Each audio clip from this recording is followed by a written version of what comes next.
मानवतावाद तब तक आगे आएगा जब तक मानव का दमन होगा। क्या समझे? हम न्याय की बात तो तभी करते हैं जब अन्याय सामने खड़ा हो जाता है। हम सच की बात तभी करते हैं जब झूठ हमारे सामने खड़ा हो जाता है। हम उजाले की बात तब करते हैं जब अंधेरा हो जाता है सामने। और हम सुरक्षा की बात तब करते हैं जब हमारे सामने असुरक्षा की सारी संभावनाएं खड़ी हो जाती हैं। आमतौर पर हमेशा सकारात्मक शब्दों का जो प्रयोग है, जो अनुप्रयोग है और जो जीवन में उतारने वाली बात होती है, वो तभी आती है जब हमारे सामने उसके उलट व्यवस्था बन जाती है। कोई भी व्यक्ति सुरक्षित की बात तभी करेगा जब उसके सामने पहले असुरक्षा आएगी। क्यों? क्योंकि एक नैसर्गिक जस्टिस है ये। यह एक प्राकृतिक दृष्टिकोण आप मान लीजिए इसको, एक नेचुरल एस्पेक्ट है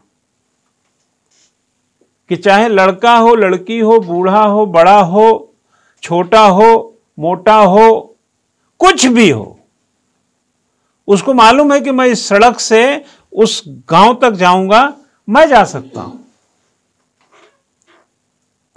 लेकिन अगर उसको व्यवधान उत्पन्न होता है, उसके लिए असुरक्षा बढ़ती है, तभी उसके मन में सुरक्षा का ख्याल आएगा।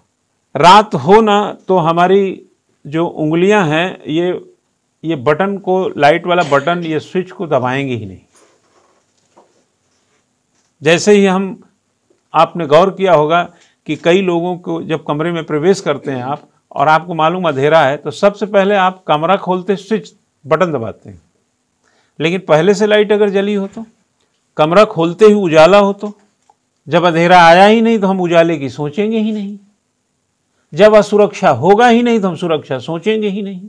जब अंधेरा होगा नहीं तो हम उजाला सोचेंगे ही नहीं। जब तुम झूठ बोलोगे नहीं तो हम सच के बारे में विचार ही नहीं करेंगे। क्योंकि जिंदगी में नेचुरल एक जो फिनोमेना है उसमें पॉजिटिव चीजें ही निहित होती हैं। हमें ये पता होता है कि हमारे साथ अन्याय नहीं होगा, ये नहीं, हम ये विचार ही नहीं करते। क्यों करोगे अन्याय? लेकिन जब अन्याय होता है तो लड़ाई न्याय की शुरू हो जाती है।